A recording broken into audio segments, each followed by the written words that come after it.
Prabu Boko atau disebut dengan Prabu Baka adalah manusia setengah jin. Kehidupannya seperti kehidupan bangsa jin. Setelah dia menikah dengan Batari Mamangsari, raja putri dari keraton Dahanawengker, Prabu Boko kemudian menjadi raja di Dahanawengker dan prameswarinya Batari Mamangsari.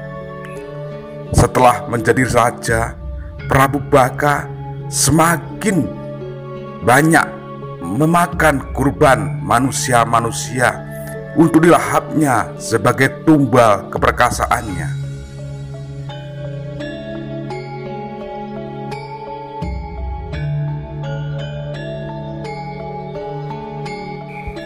Orang-orang putri, juga bayi umur antara 4-5 tahun, tidak peduli oleh Prabu Boko dilahapnya. Pada suatu ketika, Prabu Boko dihadap oleh Patih Sukamanggala menceritakan bahwa dirinya pernah bermimpi dikalahkan oleh seorang bocah yang baru berusia belasan tahun. Apakah itu mimpi? Benar-benar mimpi menjadi firasat, ataukah ini mimpi hanya sebagai bunga tidur? Kemudian Sukomanggolo menceritakan juga bahwa kerajaan Dahanawengker kedatangan seorang manusia yang bernama Hajar Wilisputra. Semua itu diterima oleh Sukamanggala sebagai patih dari pelapuran seorang bocah kajinan dari Badil.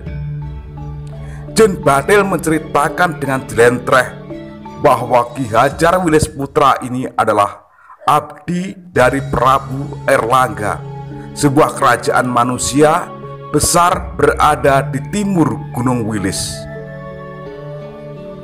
Prabu Boko menjawab dengan tenang, "Jangan gundah wahai Sukamanggala, selama Boko masih berada di bumi ini, tidak akan ada yang berani dan tidak akan ada yang mengalahkan, termasuk Hajar Wilisputra."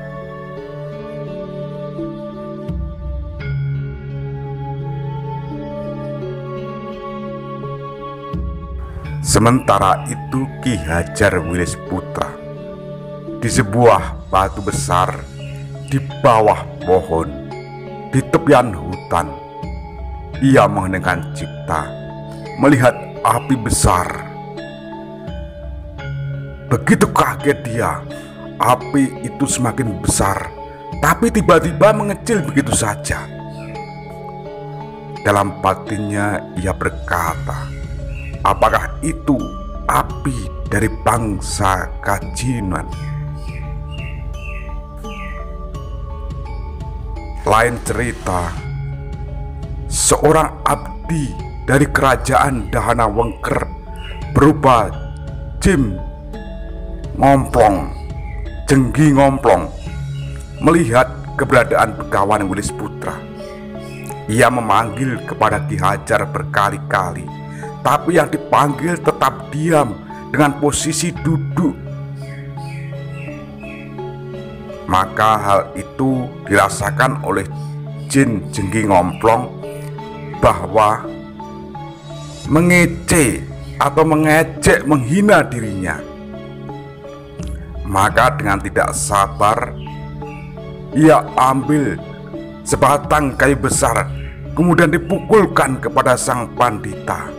Aneh, betul-betul aneh.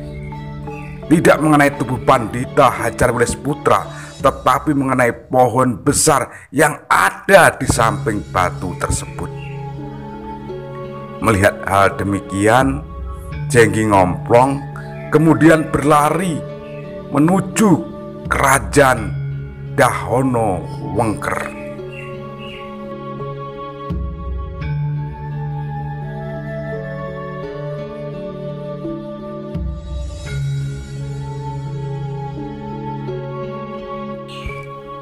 melihat api tadi ternyata dari bangsa Kajiman. Begawan Wilis Putra melihat larinya Jengking Ngomplong dan juga para abdi kerajaan Dahanawengker. Dia melihat keindahan dari mata batinnya. Dia melihat bangunan besar, dan itulah kerajaan Dahanawengker masa Kajiman.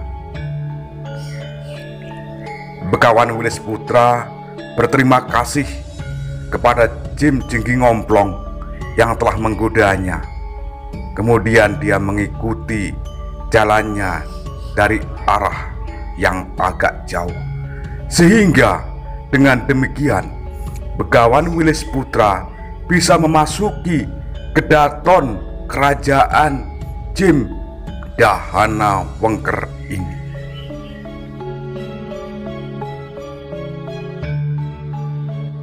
Begawan Wilis Putra sampai pada perbatasan ibu kota kerajaan atau kedaton Keraton Dahanawengker. Merasa tercengang. Ternyata batu-batu besar dan pohon-pohon yang merindanginya.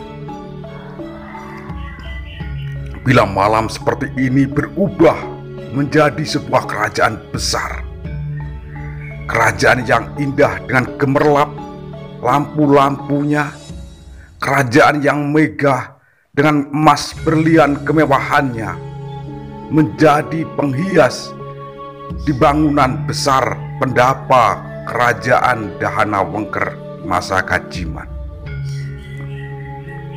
Ia menggelengkan kepala. Begitu pintarnya bangsa Jim ini mengelabui mata dari manusia